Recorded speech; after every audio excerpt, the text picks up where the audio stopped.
Today I'm making this video because we're pregnant. This is such a miracle for us, and I wanted to take you guys with me through my journey. Hashim and I always knew we wanted to have kids. When I got married, I never thought it would be like an issue. I just thought that I would, we all get sold this story of you're gonna get older, find the love of your life, get married, have kids. The first year into my marriage, I never really thought about it so much, never really tried so much, kind of just kept it all natural. And I remember noticing that after a little bit more of a year passed, we were trying and nothing was happening. I decided to see some doctors and some specialists just to kind of check on how everything is. After my first appointment with the IVF specialist, we ran some tests and we were given some information that we would need to go through IVF because it would be really hard to get pregnant naturally. At the time, I didn't think it was such a big deal. I was like, yeah, this is gonna totally work, whatever, this is minor. I was always grateful that we had access to information, science, medicine, experts. I think that makes a huge difference. We started the journey.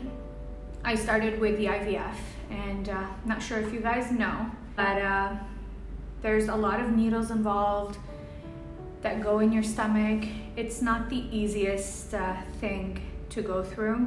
But in my head, I was 100% sure. I was this is gonna work. I think the success rate for IVF is 45%. And I was I'm still young, I'm healthy. This is gonna work. And I was positive about it. I like to always kind of have this frame of mind of just being positive when I'm going into anything that I do. This was about 2 years ago. You could say my IVF was successful, and I wasn't surprised. I was oh, okay, this is not as hard as I thought. Sure, the needles were painful. Basically what they do is they extract eggs from your body and they fertilize them. On average, women get 10 to 15 eggs if they have healthy eggs. For us, we had one egg that made it. So it took about 2 months to do my IVF process.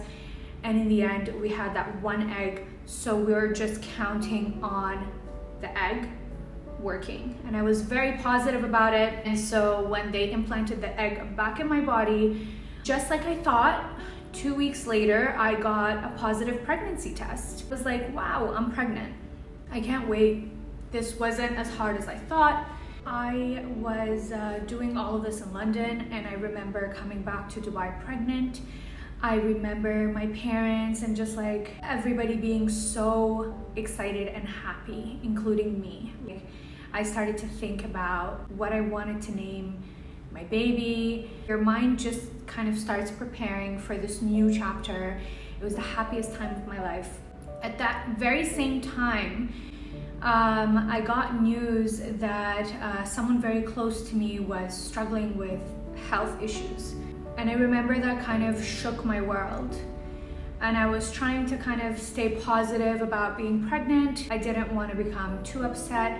When you're on all of these hormones and needles, you start getting extra emotional. So one day I was filming some stories, doing a makeup tutorial. I felt like there was something wrong. I didn't feel well, dizzy, a bit faintish. About 6 weeks into my pregnancy, I just looked down and realized that I was having a miscarriage because I was bleeding everywhere and I could not believe it. After having gone through so much, I remember just sitting on the floor, looking at all the blood and just being praying, just being God, there is no way I'm not losing my baby. This cannot be the case. I didn't believe it. I didn't believe it. And we rushed to the hospital because it was a lot of blood. the doctor told me that I was still pregnant and the baby was still inside my body, I felt really happy, and I went home and I was like happy, and I was like, it's all going to plan, it's just like a little hiccup. Fast forward to 2 days, I was meant to go do some blood work and I started bleeding again. That day, the doctor confirmed that I actually had lost the baby, that my miscarriage was in process, and that I needed to be prepared, and that if I bled too much, I needed to go back to the hospital. They wanted to find out what blood group I was so that if I need blood, they can give me blood. That was the start of like the ultimate devastation. Things started to hit me that this is real.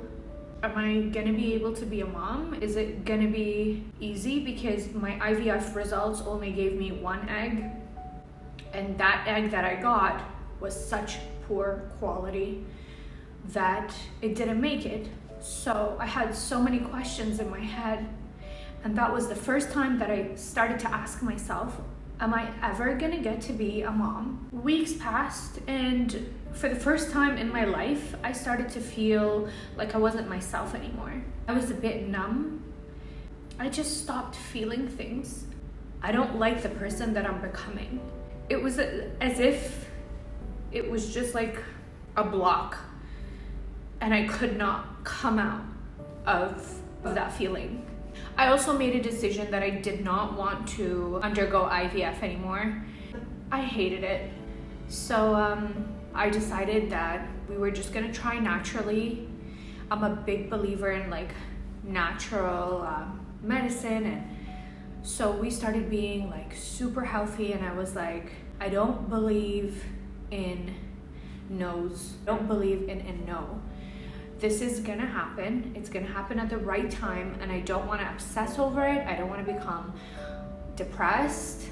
For the next year, I decided to just live in the moment, focus a lot on work because work made me feel good.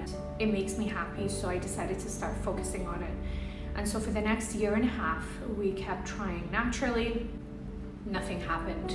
Kept getting those negative pregnancy test results, and I decided to go back into the doctor's office and maybe try and get some more information and just understand more about why this is happening. So this time our visit to the doctor was a little bit different because he gave us more information that was gonna upset me even more. He said that basically things are not getting better. They're looking a little bit worse, and at this stage I would need to think of IVF again, and that it was a low chance even with IVF, but it was the only way forward. It might not work, and I need to be prepared. One of the side effects would be a recurrent miscarriage, and I tried not to get too attached to it. I tried to kind of leave the overthinking out of it, but it's really, really hard when you're taking like 3 to 4 needles a day, when you're just swallowing pills and hormones. This time our doctor was different, and he kind of took a different way with me. We ended up having such a positive first half of treatment where I got 13 eggs, which is so much compared to my first time, which was only 5 eggs. And immediately I was over the moon, and I was like, this is gonna work. There's no way we're gonna lose 13 eggs. That's a lot of eggs. It's gonna work. And I was so excited and positive. They fertilized the eggs, and we had to wait about 5 or 6 days to know how many eggs made it from the 13 eggs, because they're supposed to fertilize. And I remember getting a call like 5 days later being told that I only have 1 egg that made it, being really, really surprised, because what if that 1 egg doesn't implant? What if I miscarry again? And I remember in that moment, I just made a decision to accept the situation fully and to just come to terms with it. It was something I didn't want to talk about with my relatives or with my parents. And I was terrified to implant the egg back into my body. Like, I was so scared because I just had not so much trust, and I kept thinking, what if we implant this back in my body and I miscarry again? Like, I don't want to go through another miscarriage because it's so traumatizing, and I can't afford to dip like that again or to get depressed on that level again. So of course, because we want to be parents and it's our dream, and at this stage it was the most thing I wanted. Like, work started to feel a bit numb to me, and I just felt like I wanted to be a mom, and I wanted to experience it, and I wanted to have that purpose. So we decided to implant the egg. Here we are today. It was successful and I'm pregnant, which is like just a dream, a miracle, because the first 3 months of implanting my eggs were super high risk. I was classified as a high risk pregnancy, and I did bleed as well because of a hematoma. Long story if you know what that is, if you don't. But thank God, like, I made it. I'm here today. Still very, very worried all the time, but I can see light at the end of the tunnel, and I can feel the happiness, and I can feel my baby, and we're just absolutely so grateful and thrilled. There was a time where I was going through it, and the most thing I wanted was for someone to give me like a positive story, for someone to give me hope. And I literally would sit on my laptop on YouTube looking for girls who are sharing their positive stories. And I hope from my heart that a girl watching this can have a little bit more hope, or can fight a little bit stronger. I think it's worth it, because I know how low and how crap you can feel when you start to feel like, will I ever become a parent? Will this ever work for me? Really, really hope that this video helps one of you out there. The last thing I want to touch on is women and women's bodies. As I went through this journey, as I was injecting my body with needles, it makes you have like a very swollen stomach. And I remember people asking me in the comment section if I was pregnant. It wasn't even just my online community. I remember the week of my miscarriage, we were out for dinner.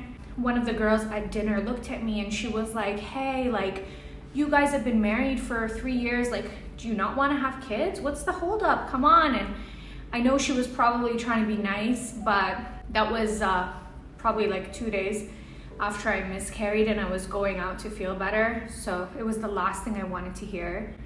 I just think that as a society, I hope that we've reached a stage where we know not to ask women these types of questions about their bodies or their appearance, whether they want to have kids or not. Like, some people just don't want to have kids, and that's totally fine. Women are going through fertility treatment, and maybe that's why they have a swollen belly. I don't know. I just find it so surprising that people still do that, because I mean, we've all been in a position where we know someone who's told someone, hey, are you pregnant? And the lady responds with no, you know, I just gained weight. How embarrassing. Like, I think even about their relationships, or when they want to get married, or when they want to have kids, leave women alone. I was at an event a month or so ago, and I was so anxious about going to the event because I didn't want anyone to know I was pregnant. I was so scared. I wasn't ready to share the news. And in the middle of the event, someone comes up to me. There's like 20 or 30 people around me, and he looks at me and he says, oh, whoa, are we gonna talk about your stomach? And I didn't think I was showing because I was wearing such a big dress, but I remember feeling so awkward and put on the spot and scared, because I was just scared the entire time. I didn't want anyone to know. I was terrified because of my past experiences. And I remember saying, oh, hey, no, like, I don't want to talk about it. I literally hinted that I didn't want to. And I just felt like he would kind of keep asking or keep hinting. I mean, I remember having a really bad night and getting a lot of anxiety after that.